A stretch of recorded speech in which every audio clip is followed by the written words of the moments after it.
So as much as it pains me to not be there, I thought I'd still do a preview show for the Olympic time trial. There'll probably be a post show as well about like what happened. But yeah, I thought I'd run through a bit on the course, a bit on what it's going to take, a little bit on who the favourites are, and that's not necessarily the favourites, they could also be my favourites.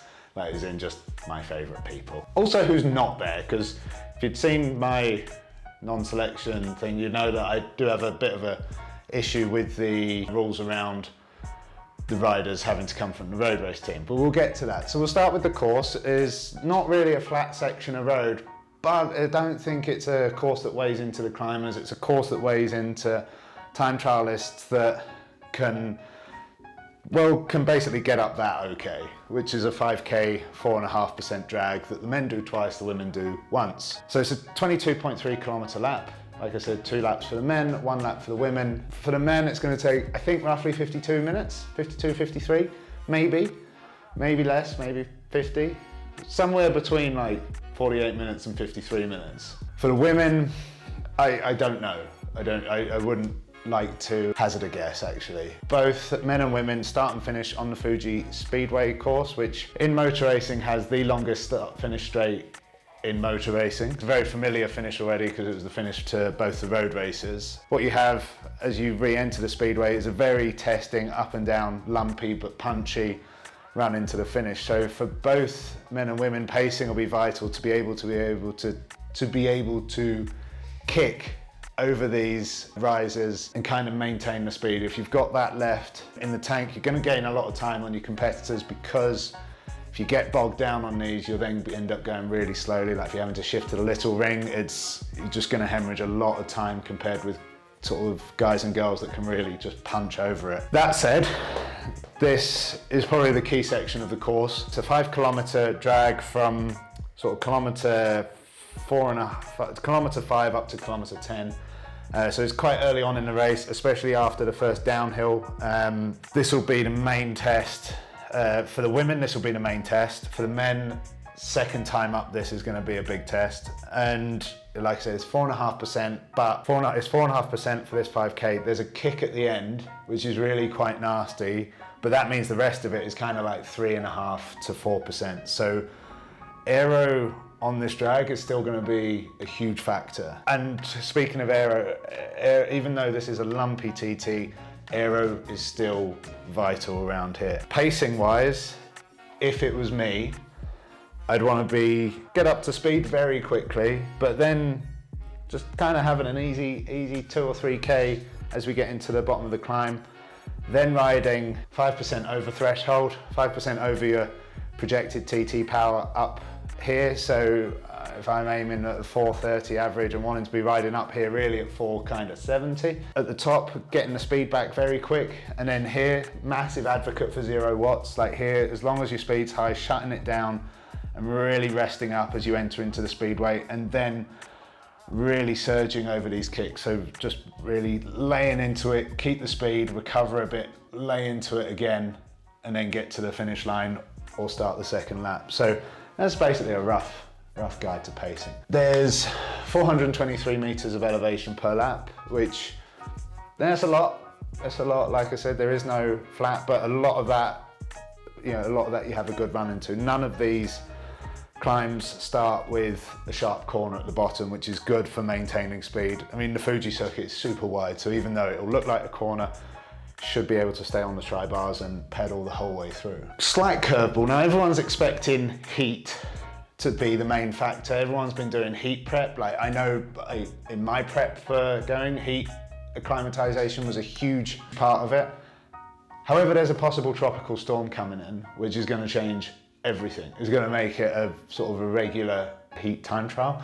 There's talk of the race being postponed because of the storm, so I don't know what that will look like. Certainly if they're riding in the rain, heat will not be as much of a factor at all. I know there'll be some riders who will be very on the fence about what aero kit to take. So do I take overshoes, or do I just run aero socks and kind of fast-ish shoes but just keep some cooling in the feet, like visors as well. Visor on and off, like if you've got a bit of airflow coming in, that could help with cooling. And visors are not as crucial to aerodynamics of an aero helmet as as they look. And there also might be skin suit choices. I know there's some team skin suits that are super thick for aerodynamics. They're on the limit, UCI limit for how thick they can be to get the material to work better, but obviously in the heat of Tokyo, that's not going to be ideal at all. But if we are looking at a wet race, then maybe the team will switch back from a cooling but less aero-focused skin suit to something that is maximised for speed at the expense of heat. So I think that storm is going to create some real headaches right down to the wire on equipment selection. In terms of what bikes riders are going to use, I think generally riders will stick to their trade team bikes. Not all, but generally. Kind of just depends on how much they've read their contract, really, as to what they're allowed to do and what teams would have pinned them down to do as well, because as we're sort of progressing through the years, we're finding equipment is so important, and there are standout teams in time trials, and it's not a coincidence. It's down to ticking the small boxes with aero and optimizing equipment, and there's teams that do it and there's teams that do not do it. And I think Jumbo and Ineos and Quick-Step are teams that do it, and like my team is a team that is in the process of doing it, which is a good thing to be a part of.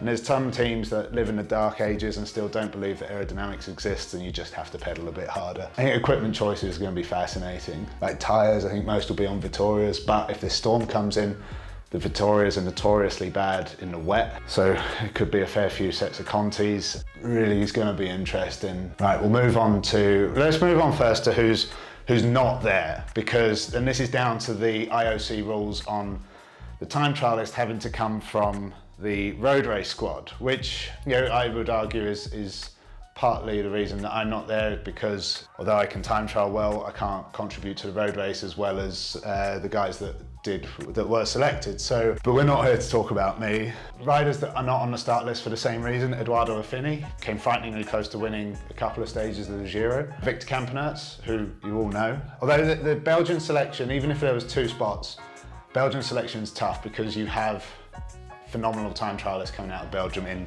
Campenerts, Remco, Wout van Aert, Yves Lampaert, and there's a couple like Tim Wellens, Thomas de Gent. Like that's a real tough national championships basically, which Yves Lampaert won, but he's not in Tokyo. Those 2 are missing from Belgium, and then a few others that I've sort of picked out: Jos van Emden from Holland, Mikkel Bjerg from Denmark, and Matthias Brandle from Austria. All kind of the best time trialists in their country at the time, or Bjerg along with Askren, but not on the start line. There's guys missing, and there's guys on that start line that you wouldn't normally see lining up for a one. You wouldn't see them at Worlds, but we're seeing them at the Olympics because of these rules. Like Nicolas Roche and Maximilian Schachmann for Germany. I think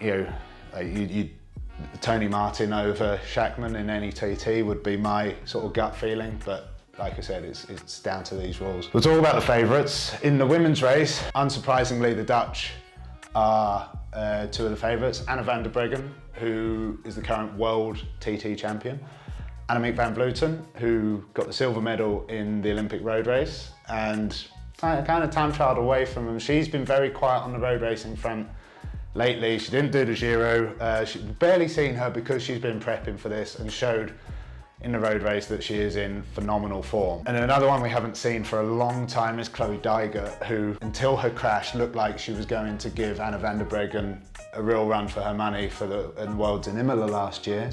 She's a real contender, possibly a favourite. She's my favourite to win it, I think. And Anna Kiesenhofer, or Kiesenhofer. I think it's Kiesenhofer. I'm not entirely sure, but she won the Olympic road race in spectacular style, and she's 5 or 6 time reigning Austrian TT champ, so she's on there now as well.